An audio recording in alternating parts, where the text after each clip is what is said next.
नमस्कार, मैं हूं आपके साथ अर्जुन खजूरिया। आपका स्वागत है एसडीवी न्यूज पर। महाराष्ट्र में जिस हिसाब से उठापटक मची, उसके बाद उसकी सुगबुगाहट बिहार तक पहुंची, कर्नाटक तक पहुंची, उत्तर प्रदेश तक पहुंच गई। लेकिन इसी बीच आपको बता दें कि उसी महाराष्ट्र में अभी ये सियासी उलटफेर जारी है। जी हां, आप सोच रहे होंगे कैसे, क्योंकि अगर बात की जाए तो शिवसेना और एनसीपी के बाद क्या अब कांग्रेस में भी होने वाली है बड़ी टूट। इस समय का बड़ा सवाल ये सामने आ रहा है। दरअसल अगर बात की तो महाराष्ट्र के मंत्री के बयान के बाद ये अटकलें जो है वो तेज हो गई हैं। भारतीय जनता पार्टी के सूत्रों का कहना है कि कांग्रेस के कई नेता भी पार्टी के संपर्क में है। कुछ लोगों के साथ बीजेपी की बातचीत अंतिम चरण में पहुंच चुकी है और इस पर जल्द ही जो है फैसला हो सकता है। तो यहां पर बड़ी खबर महाराष्ट्र से ही। अभी अगर बात की जाए तो यहां पर एनसीपी की ही जो यहां पर खबर सामने आई, उसके बाद ही अगर बात की जाए तो वो भी अभी पूर्ण तरीके से समझ में नहीं आ रहा है यहां पर कि ये आखिरकार हुआ क्या विपक्षी दलों को। और अब यहां पर कांग्रेस की भी ऐसी खबरें आना कहीं ना कहीं ये दर्शाता है कि आखिरकार क्या होने वाला है महाराष्ट्र में।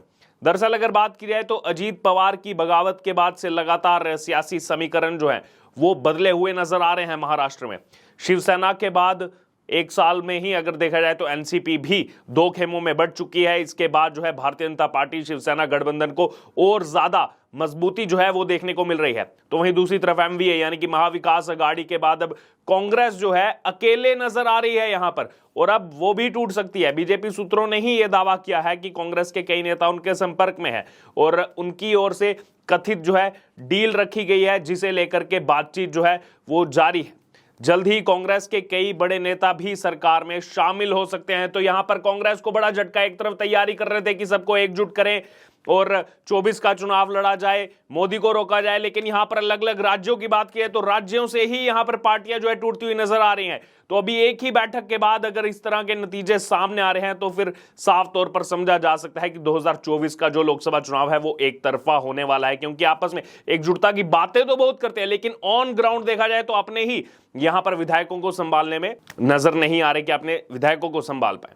इसी बीच अगर बात की जाए तो यहां पर यह भी खबर सामने आ रही है, जो कहा जा रहा है बीजेपी सूत्रों की तरफ से कि सिर्फ कांग्रेस ही नहीं बल्कि कई अन्य पार्टियों के लोग भी जो है वो खुश नहीं है उनकी लीडरशिप से। और उनका कहना है कि पार्टी के नेता स्वार्थी हैं, खासतौर पर विपक्षी पार्टी के नेता जो देश के विकास में बाधा डालते हैं, कि प्रधानमंत्री को नहीं चाहते हैं, इसलिए वह भारतीय जनता पार्टी में आना चाहते हैं। शिवसेना और एनसीपी के बाद अब कांग्रेस के सामने सबसे बड़ी कोई चुनौती है, सबसे बड़ा कोई चैलेंज है, वो है अपने कुनबे को बचाने का।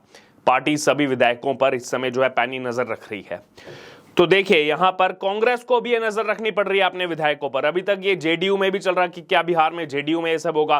कर्नाटक से भी ये खबरें आई, खुद पूर्व मुख्यमंत्री एचडी कुमारस्वामी ने ये सब बातें कही। उसके बाद अब यहां पर महाराष्ट्र में भी कांग्रेस की मुश्किलें बढ़ती हुई, जहां पर किसी समय अगर बात की है तो महाराष्ट्र में कांग्रेस लगातार जो है वो सत्ता में शामिल रहती थी, लेकिन आज अपने कुनबे को भी बचा दे तो यहां पर बड़ी बात होगी। अगर बात की जाए तो इसी बीच महाराष्ट्र में विपक्ष का नेता कौन होगा, इसे लेकर भी चर्चा तेज हो गई है। तो कांग्रेस की ओर से यहां पर तैयारी की जा रही है नेता प्रतिपक्ष की, उसको लेकर के मंथन किया जा रहा है। लेकिन क्या अपने विधायकों को भी बचा पाएगी कांग्रेस पार्टी? महाराष्ट्र की मौजूदा स्थिति की बात की जाए तो एनसीपी के 53 विधायकों में से अजीत पवार के साथ कम से कम 37 विधायक होने की स्थिति में ही दल बदल से बचा जा सकता है। कम से कम 37, क्योंकि 53 विधायक हैं एनसीपी के। अगर इससे कम विधायक हुए तो उनका निलंबन हो सकता है। अजीत पवार के अलावा 8 अन्य विधायकों ने जो है मंत्री पद की शपथ ली थी। हालांकि आज जो बैठक होने जा रही है इसमें दोनों गुटों के पास कितने विधायकों का साथ है, इसे लेकर के जो स्थिति है वो देश के सामने आ जाएगी, वो स्थिति साफ हो जाएगी। एनसीपी में जो टूट का मामला है वो चुनाव आयोग तक पहुंच चुका है, क्योंकि शरद पवार की तरफ से जो है चुनाव आयोग में कैविएट दाखिल कर दी गई है और शरद पवार ने चुनाव आयोग से ये कहा है कि इस मामले में किसी भी नतीजे पर पहुंचने से पहले उनका पक्ष भी सुना जाए। शिवसेना की तरह ही जो है एनसीपी में अब टूट को लेकर भी जो है चुनाव आयोग ही यानी कि इलेक्शन कमीशन ही इसको लेकर के फैसला ले सकता है। इसके पहले दोनों पक्षों की ओर से संख्या बल को लेकर अलग अलग दावे किए जा रहे हैं। महाराष्ट्र में पवार बनाम पवार की जो है लड़ाई, क्योंकि शरद पवार बनाम अजीत पवार की लड़ाई, चाचा भतीजे की लड़ाई जो है रोमांचक हो गई है। बुधवार को एनसीपी प्रमुख शरद पवार और नेता अजीत पवार ने अपने अपने समर्थकों, विधायकों, सांसदों की बैठक को बुलाया है।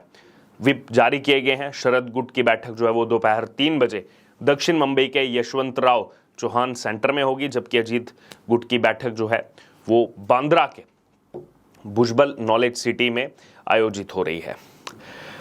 कुल 53 विधायकों की बात की जाए तो 53 विधायकों में से जिस गुट में जितने ज्यादा विधायक, वही असली एनसीपी होने का संवैधानिक दावा कर सकेगा। और सूत्रों की बात की जाए तो शरद और अजीत गुट की बैठकों में आने वालों से एफिडेविट जो है वो लाने को कहा गया है कि आपको एफिडेविट लाना होगा। इसके लिए ही जो है व्हिप भी जारी किया गया है। और इस बीच जो है अजीत गुट ने अपने साथ 42 विधायकों के समर्थन की बात कही है कि उनके साथ 42 विधायक हैं, 8 उसमें से जो है शपथ भी ले चुके हैं मंत्री पद की, और खुद अजीत पवार डिप्टी सीएम की शपथ भी ले चुके हैं। तो इसी बीच जहां पर एक तरफ अब देखना होगा कि किसके साथ कितना संख्या बल है। इसमें कांग्रेस की अगर बात की जाए तो कांग्रेस की नजर जो है वो अपने विधायकों पर है कि कहीं उनके विधायक ना टूट जाए, उनके विधायक ना चले जाए। 2019 के एक बार नतीजे आपको बताते हैं। 21 अक्टूबर को चुनाव हुआ था, 24 अक्टूबर को रिजल्ट आया था। कुल 288 सीटें हैं। बीजेपी को 106 मिली थी सबसे ज्यादा, उसके बाद शिवसेना को 56, उसके बाद एनसीपी को 53, कांग्रेस चौथे नंबर पर रही थी, केवल 44 सीटें आई थी और अन्य को 29 सीटें उस समय मिली थी। बीजेपी शिवसेना ने मिलकर के चुनाव लड़ा था, लेकिन शिवसेना ने यहां पर धोखेबाजी करके यहां पर चले गए, क्योंकि उद्धव ठाकरे को मुख्यमंत्री बनना था और उसके बाद महाविकास अघाड़ी बनाया गया। एनसीपी, कांग्रेस और शिवसेना ने मिलकर के सरकार बनाई थी। और उसके बाद हमने देखा पिछले साल किस प्रकार से एकनाथ शिंदे यहां पर संख्या बल के साथ अलग हुए और बीजेपी, शिवसेना, एकनाथ शिंदे गुट की सरकार बनी। अभी करंट मौजूदा स्थिति की बात की तो बीजेपी के पास 106, शिवसेना के 44 जो शिंदे गुट के हैं, और उद्धव गुट में केवल 12 विधायक बचे हैं। कांग्रेस के 44 हैं, अदर के 28 हैं, लेकिन वेकेंट एक सीट है। लेकिन जो एनसीपी के 53 हैं, इसमें से 9 तो हैं शपथ ले चुके हैं। अब आज ये स्थिति साफ हो जाएगी कि ये संख्या बल कितना है। 37 से ज़्यादा होते ही यहाँ पर अगर बात की जाए तो दल बदल जो कानून है वो यहाँ पर लागू नहीं होगा, यानी कि दोबारा से उनकी सदस्यता जो है वो रद्द नहीं होगी। और इस पर फिर संवैधानिक रूप से अजीत पवार जो है वो अपना दावा भी कर सकते हैं। हालांकि दावा शरद पवार भी करेंगे, लेकिन चुनाव आयोग उसी के पक्ष में जाएगा जैसा हमने शिवसेना के साथ देखा, जिसके पास संख्या बल ज्यादा हो, विधायकों का, सांसदों का, संगठनात्मक जो नियुक्तियां हैं उसका। और उसमें कहीं ना कहीं अभी अगर अजीत पवार की बात की तो 53 में से 42 विधायक भी कहे जा रहे हैं, 5 में से 3 सांसद कहे जा रहे हैं, और संगठनात्मक भी यहाँ पर प्रमुख चेहरे अजीत पवार के साथ हैं, क्योंकि खुद वर्किंग प्रेसिडेंट प्रफुल्ल पटेल का उनके साथ होना कहीं ना कहीं दिखा रहा है कि किस प्रकार से अजीत पवार कितने ज्यादा स्ट्रांग नजर आ रहे हैं। लेकिन अब यहां पर बड़ा सवाल यही, क्या इस सब सियासी समीकरण के बीच कांग्रेस के भी विधायक टूटेंगे? जो 44 का आंकड़ा कांग्रेस को मिला था, चौथे नंबर पर आए थे, क्या उससे भी नीचे जाएगा ये ग्राफ? ये देखने वाली बात होगी, क्योंकि लगातार यही सूत्रों के मुताबिक खबर सामने आ रही है कि कई विधायक बीजेपी के संपर्क में हैं जो कांग्रेस की लीडरशिप से नाखुश हैं। जो देश का विकास का कार्य चल रहा है उसको लेकर भी वो कहीं ना कहीं अगर बात भी रखना चाहे तो उनको रोका जा रहा है, उसमें भी राजनीति की जा रही है। बहरहाल अब इस पूरे मामले पर आपकी जो भी राय हो आप जरूर हमारे साथ कमेंट बॉक्स में शेयर करें, और इससे जुड़े तमाम अपडेट के लिए बने रहिए हमारे साथ। धन्यवाद।